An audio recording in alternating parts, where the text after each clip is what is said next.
Surgery ಮತ್ತೆ ಮುನ್ನೆಲೆಗೆ ಬಂದಿದೆ. ಸಂಪುಟ ಪುನರ್ರಚನೆಯಾದರೂ ಕೂಡ ಪಿಕ್ಚರ್ ಅಭಿ ಬಾಕಿ ಹೈ. ಸಂಪುಟಕ್ಕೆ ಮೈನರ್ ಸರ್ಜರಿ ಮತ್ತೆ ಮುನ್ನೆಲೆಗೆ ಬಂದಿದೆ. ಸಂಪುಟ ಪುನರ್ರಚನೆಯಾದರೂ ಕೂಡ ಪಿಕ್ಚರ್ ಅಭಿ ಬಾಕಿ ಹೈ. ಹೀಗಾಗಿ ಮತ್ತೆ ದೆಹಲಿಗೆ ಹಾರುತ್ತಿರುವ ಸಿಎಂ ಡಿಕೆಶಿ ಸಚಿವ ಸ್ಥಾನ ಬೇಕೇ ಬೇಕು ಅಂತಿರ್ತಕ್ಕಂಥ ಹಿರಿಯ ನಾಯಕರು. ಹೀಗಾಗಿ ಕಾಂಗ್ರೆಸ್ ಹೈಕಮಾಂಡ್ಗೆ ಟೆನ್ಷನ್ ಶುರುವಾಗಿದೆ. ಇದೇ ಹಿನ್ನೆಲೆಯಲ್ಲಿ ಸಂಪುಟ ಸೇರಿರ್ತಕ್ಕಂಥ ಹಲವರಿಗೆ ಕೋಕ್ ನೀಡುವಂತಹ ಸಾಧ್ಯತೆ ಕೂಡ ಇದೆ. ಅದರಲ್ಲೂ ಕೂಡ ಈ ಹಿರಿಯ ತಲೆಗಳಿಗೆ ತಲೆನೋವಾಗಿರ್ತಕ್ಕಂಥ ಈ ಒಂದು ಸಂಪುಟ ಮೈನರ್ ಸರ್ಜರಿ ಅಂತಲೇ ಹೇಳ್ಬೋದು. ಇನ್ನೂ ಒಂದು ಬಾಕಿ ಉಳಿದಿರ್ತಕ್ಕಂಥ ಸಚಿವ ಸ್ಥಾನ ಹಾಗೆ ನಿಗಮ ಮಂಡಳಿಯ ಅಧ್ಯಕ್ಷರ ಒಂದು ಹುದ್ದೆ ಕೂಡ ಖಾಲಿ ಇರುವಂಥದ್ದು. ಈ ಎಲ್ಲ ವಿಚಾರಗಳಿಗೆ ಸಂಬಂಧಪಟ್ಟ ಹಾಗೆ ಡಿಕೆ ಶಿವಕುಮಾರ್ ಅವರು ಕೂಡ ಸಾಕಷ್ಟು ಟೆನ್ಷನ್ನ ಮಾಡ್ಕೊಂಡಿದ್ದಾರೆ. ಹಾಗೆ ಹೈಕಮಾಂಡ್ ನಾಯಕರನ್ನ ಕೂಡ ಭೇಟಿ ಮಾಡೋಕೆ ದೆಹಲಿಗೂ ಕೂಡ ತೆರಳುತ್ತಾ ಇದ್ದಾರೆ.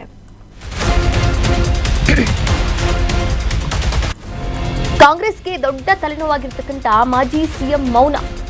ಮಾಜಿ ಸಿಎಂ ಸಿದ್ದರಾಮಯ್ಯ ಅಸಮಾಧಾನ ಮತ್ತು ಮೌನ ದೊಡ್ಡ ತಲೆನೋವಾಗಿದೆ ಕಾಂಗ್ರೆಸ್ಗೆ. ಸಂಪುಟ ಪುನರ್ರಚನೆಯ ವಿಚಾರದಲ್ಲಿ ಸಿದ್ದುಗೆ ಭಾರಿ ಅಸಮಾಧಾನ ಉಂಟಾಗಿದೆಯಂತೆ.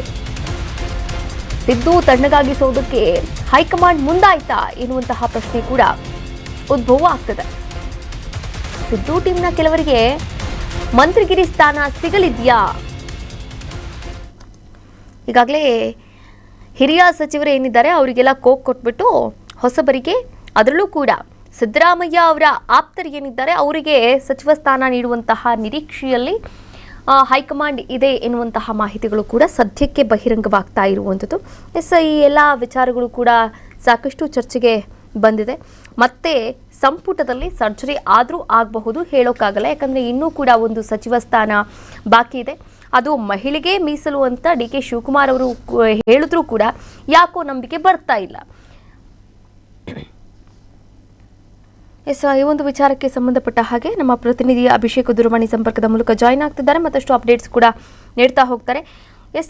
ಸಿದ್ದರಾಮಯ್ಯ ಅವರನ್ನ ಈ ಹಿಂದೆಯೂ ಕೂಡ ಮಾತನಾಡಿಸಿದ್ರಿ, ಯಾಕೆ ಸೈಲೆಂಟ್ ಆಗಿದ್ದೀರಾ ಅಂತಂದಾಗ ನಾನು ನಿಜವಾಗೂ ಕೂಡ ಅಂದರೆ ಸೈಲೆಂಟ್ ಆಗಿಲ್ಲ ಅಂತಾನೆ ಹೇಳಿದ್ರು ಅಭಿಷೇಕ್. ಬಟ್ ಈ ಮಾಜಿ ಸಿಎಂ ಸಿದ್ದರಾಮಯ್ಯ ಅವರ ಮೌನ ಮತ್ತು ಅಸಮಾಧಾನ ನಿಜಕ್ಕೂ ಕೂಡ ಕಾಂಗ್ರೆಸ್ಗೆ ಒಂದು ದೊಡ್ಡ ತಲೆನೋವಾಗಿದೆಯಾ, ಹೇಗೆ? ಖಂಡಿತ ಮಾಜಿ ಮುಖ್ಯಮಂತ್ರಿ ಸಿದ್ದರಾಮಯ್ಯ ಅವರು ಒಂದು ಮಹಾಮೌನ ಹಿಂದೆ ಸಾಕಷ್ಟು ಒಂದು ವಿಚಾರ ಕೂಡ ಅಡಗಿದೆ ಅಂತಾನೆ ಇದೀಗ ಕಾಂಗ್ರೆಸ್ ಪಕ್ಷದಲ್ಲಿ ಚರ್ಚೆ ಆಗ್ತಿದೆ. ಸದನದಲ್ಲೂ ಕೂಡ ಏನು ವಿಪಕ್ಷಗಳ ಒಂದು ಟೀಕೆ ಟಿಪ್ಪಣಿಗಳಿಗೆ ಡಿಕೆ ಶಿವಕುಮಾರ್ ಮತ್ತು ಅವರ ಒಂದು ಆಪ್ತರ ಬಳಗದವರು ಮಾತ್ರ ಸರ್ಕಾರದ ಪರವಾಗಿ ಸಮರ್ಥನೆ ಮಾಡ್ಕೊಳ್ಳುವಂತ ಒಂದು ಕೆಲಸ ಆಗ್ತಿತ್ತು. ಸಿದ್ದರಾಮಯ್ಯ ಮತ್ತು ಸಿದ್ದರಾಮಯ್ಯ ಬಣದಲ್ಲಿ ಗುರುತಿಸಿರ್ತಕ್ಕಂಥ ನಾಯಕರಾಗ್ಲಿ ಅಥವಾ ಅವರ ಒಂದು ಆಪ್ತ ಬಳಗದವರು ಆಗ್ಲಿ ಯಾರು ಕೂಡ ಸಮರ್ಥನೆ ಮಾಡ್ಕೊಳ್ಳುವಂತ ಒಂದು ಲೆಕ್ಕಾಚಾರ ಚರ್ಚೆ ಆಗಿಲ್ಲ. ಅದರಲ್ಲೂ ಕೂಡ ಸಿದ್ದರಾಮಯ್ಯ ಅವರು ಕಾಂಗ್ರೆಸ್ ಶಾಸಕಾಂಗ ಸಭೆಗೂ ಕೂಡ ಗೈರಾಗ್ತಾರೆ. ಜೊತೆಗೆ ಒಂದಷ್ಟು ಹಿರಿಯ ಶಾಸಕರು ಕೂಡ ಏನು ಸದನದಲ್ಲಿ ಒಟ್ಟಿಗೆ ಏನು ಭಾಗಿಯಾಗೋದು, ಜೊತೆಗೆ ಸಿಎಂ ಡಿಕೆ ಶಿವಕುಮಾರ್ ಅವರು ಶಾಸಕರನ್ನ ವಿಶ್ವಾಸಕ್ಕೆ ತೆಗೆದುಕೊಳ್ಳುವಂತ ಒಂದು ಪ್ರಯತ್ನದ ಭಾಗದವಾಗಿಯೂ ಕೂಡ ಎಲ್ಲೋ ಒಂದ್ ಕಡೆ ವಿಫಲರಾಗಿರ್ತಾರೆ. ಈ ಒಂದು ಪರಿಣಾಮವಾಗಿ ಇದೀಗ ಹೈಕಮಾಂಡ್ ನಾಯಕರು ಕೂಡ ಒಂದಷ್ಟು ತಲೆನೋವಾಗಿ ಪರಿಣಮಿಸಿದೆ. ಈಗಾಗಲೇ ಒಗ್ಗಟ್ಟಿನ ಮಂತ್ರ ಜಪಿಸುವಂತೆ ಡಿಕೆ ಶಿವಕುಮಾರ್ ಏನು ಕರೆ ಕೊಟ್ಟಿದ್ರು ಕೂಡ ಎಲ್ಲೊಂದ್ ಕಡೆ ಹಿರಿಯ ಶಾಸಕರಾಗಿರ್ಬೋದು, ಜೊತೆಗೆ ಸಿದ್ದರಾಮಯ್ಯವರಾಗಿರ್ಬೋದು, ಈ ಒಂದು ಮಹಾಮೌನ ಏನಿದೆ ಅದು ಸದನದಲ್ಲಿ ಎಲ್ಲೋ ಒಂದ್ ಕಡೆ ಕಾಂಗ್ರೆಸ್ ಪಕ್ಷದಲ್ಲಿ ಎಲ್ಲವೂ ಕೂಡ ಸರಿಯಿಲ್ಲ ಅನ್ನುವಂತ ಒಂದು ಸಂದೇಶ ರವಾನ ಆಗಿದೆ. ಹೀಗಾಗಿ ನಾಳೆ ಅಥವಾ ನಾಡಿದ್ದು ಡಿಕೆ ಶಿವಕುಮಾರ್ ಅವರು ದೆಹಲಿಗೆ ಹೋಗ್ತಾರೆ. ಅಲ್ಲಿ ಹೈಕಮಾಂಡ್ ನಾಯಕರನ್ನ ಭೇಟಿ ಮಾಡುವಂತ ಒಂದು ಸಾಧ್ಯತೆಯೂ ಇದೆ.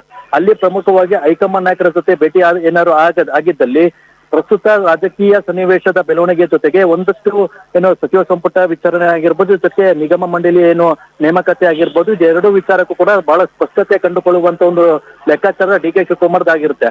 ಯಾಕಂತಂದ್ರೆ ಜಿಬಿಎ ಚುನಾವಣೆ ಕೂಡ ಸಮೀಪ ಬರ್ತಿರುವ ಹಿನ್ನೆಲೆಯಲ್ಲಿ ಈಗ ಎಲ್ಲವೂ ಕೂಡ ಒಗ್ಗಟ್ಟಿನ ಒಂದು ತಂತ್ರ ತಪ್ಪಿಸುವಂತೆ ಡಿಕೆ ಶಿವಕುಮಾರ್ ಲೆಕ್ಕಾಚಾರ ಹಾಕ್ತಿದ್ದಾರೆ.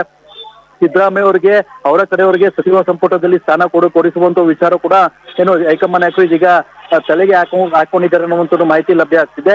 ಹೀಗಾಗಿ ಸದ್ಯಕ್ಕೆ ಏನು ಎಲ್ಲವೂ ಸರಿ ಇಲ್ಲ ಅನ್ನುವಂತ ಒಂದು ಪ್ರಶ್ನೆಗೆ ಉತ್ತರ ಕಂಡುಕೊಳ್ಳುವಂತ ನಿಟ್ಟಿನಲ್ಲಿ ಡಿಕೆ ಶಿವಕುಮಾರ್ ದೆಹಲಿಗೆ ತೆರಳುವಂತಿರುವಂತದ್ದು. ಅಲ್ಲಿ ಪ್ರಮುಖವಾಗಿ ಈ ಒಂದು ವಿಚಾರಗಳಿಗೆ ತೆರೆ ಎಳೆಯುವಂತ ಒಂದು ಪ್ರಯತ್ನ ಕೂಡ ಮಾಡ್ತಾರೆ. ಆದ್ರೆ ಅಂತಿಮವಾಗಿ ಹೈಕಮಾಂಡ್ ನಾಯಕರು ಯಾವೊಂದು ಲೆಕ್ಕಾಚಾರ ಹಾಕಿ ಈ ಒಂದು ಖಾಲಿ ಉಳಿದಿರ್ತಕ್ಕಂಥ ಮಹಿಳಾ ಕೋಟಾ ಸೇರಿದಂತೆ ಪ್ರಮುಖ ಸಚಿವರಲ್ಲಿ ಯಾರನ್ನ ಕೈ ಬಿಡ್ತಾರೆ, ಯಾರನ್ನ ಒಳಗೆ ಸೇರಿಸ್ಕೊಂತಾರೆ ಅನ್ನೋ ಒಂದು ಪ್ರಶ್ನೆ ಕೂಡ ಮೂಡ್ತಾ ಇದೆ.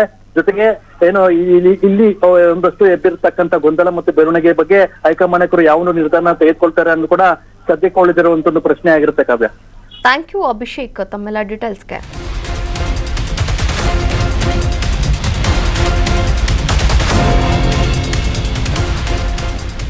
ನ್ಯೂಸ್ ಬೀಟ್ ಫಾಲೋ ಮಾಡಿ, ಸಬ್ಸ್ಕ್ರೈಬ್ ಮಾಡಿ.